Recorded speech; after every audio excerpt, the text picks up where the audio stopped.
Hello little ones, so today's story by Hans Christian Andersen is The Little Sea Maid, also known as The Little Mermaid. Far out in the sea, the water is as blue as the petals of the most beautiful cornflower, and as clear as the purest glass. But it is very deep, deeper than any cable will sound. Many churches must be placed above one another to reach from the bottom to the surface of the water. And down there live the sea people. Now, you must not believe that there is nothing down there but bare sand. No, the strangest trees and plants grow there, so pliable in their stalks and leaves that at the least motion of the water they move just as if they had life. All fishes, great and small, glide among the twigs, just as birds do in the trees. In the deepest spot of all lies the Sea King's castle. The walls are made of coral and the tall pointed windows of the clearest amber. Mussel shells form the roof, and they open and shut accordingly as the water flows. It looks lovely, for in each shell lie gleaming pearls, each one which would be a great ornament in a queen's crown. The Sea King below had been a widower for many years, while his old mother kept house for him. She was a clever woman, but proud of her rank, so she wore 12 oysters on her tail, while the other great people were allowed to wear only 6. Beyond this, she was deserving of great praise, especially because she was very fond of her granddaughters, the little sea princesses. These were 6 pretty children, but the youngest was the most beautiful of all. Her skin was as clear and as fine as a rose leaf, her eyes as blue as the deepest sea, but like all the rest she had no feet, for her body ended in a fishtail. All day long they could play in the castle, down in the halls, where the living flowers grew out of the walls. The great amber windows were opened, and then fishes swam into them, just as the swallows fly into us when we open our windows. But the fishes swam right up to the princesses, ate out of their hands, and let themselves be stroked. Outside the castle was a great garden with bright red and dark blue flowers. The flowers glowed like gold, and the flowers like flames of fire, and they continually kept moving their stalks and leaves. The earth itself was the finest sand, but blue as the flame of brimstone. A peculiar blue radiance lay upon everything down there. One would have thought oneself high in the air, with a canopy of heaven above and around, rather than at the bottom of the deep sea. During a calm, the sun could be seen. It appeared like a purple flower from which all light streamed out. Each of the little princesses had her own place in the garden, where she might dig and plant at her good pleasure. One gave her flower bed the form of a whale. Another thought it better to make hers like a little mermaid, but the youngest made hers quite round like the sun, and only had flowers which gleamed red as the sun itself. She was a strange child, quiet and thoughtful, and when the other sisters made a display of the beautiful things they had received out of wrecked ships, she would have nothing beyond the red flowers which resembled the sun, except a pretty marble statue. This was the figure of a charming boy, made out of white clear stone, which had sunk down to the bottom of the sea from a wreck. She planted a pink weeping willow beside the statue. The tree grew famously and hung its fresh branches over the statue towards the blue sandy ground, where the shadow showed violet and moved like the branches themselves. It seemed as if the end of the branches and the roots were playing together and wished to kiss each other. There was no greater pleasure for her than to hear the sound of the men above them. The grandmother had to tell all she knew of ships and towns, of men and animals.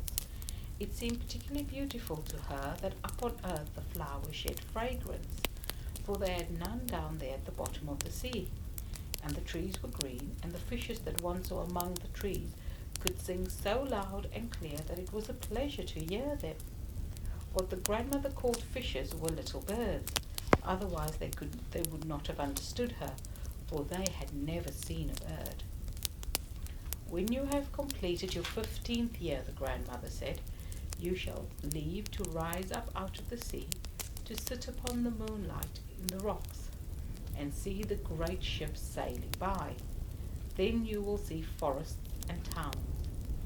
In the next year, one of the sisters were 15 years of age, but each of the others were 1 year younger than the next, so the youngest had to wait a full 5 years before she could come up from the bottom of the sea and find out how our world looked.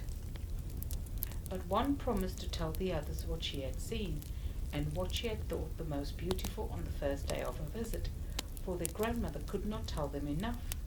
There was so much information that they wanted to know. No one was more anxious about these things than the youngest, who had the longest time to wait, the one who was always quiet and thoughtful. Many a night she stood by the open window and looked up through the dark blue water at the fishes splashing with their fins and tails. Moon and stars she could see.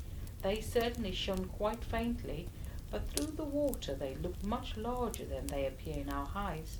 When something like a black cloud passed among them, she knew that it was either a whale swimming overhead or a ship with many people. They certainly did not think that a pretty little sea maid was standing below, stretching up her white hands towards the keel of their ship. Now the eldest princess was 15 years old, and might mount up to the surface of the sea. When she came back, she had 100 things to tell, but the finest thing, she said, was to lie in the moonshine on a sandbank in the quiet sea, and to look at the neighbouring coast with a large town, where the light twinkled like 100 stars, and to hear the music and the noise and the clamour of carriages and men, to see many church steeples and to hear the sound of the bells. Just because she could not get up to these, she longed for them more than anything. Oh, how the younger sister listened, and afterwards, when she stood at the open window and looked up through the dark blue water, she thought of the great city with its bustle and noise, and then she thought she could hear church bells ringing even down to the depth she was. In the following year, the second sister received permission to mount upward through the water, and to swim whither she pleased. She rose up just as the sun was setting, and this spectacle, she said, was the most beautiful. The whole sky looked like gold, she said, and as to the clouds, she could not properly describe their beauty.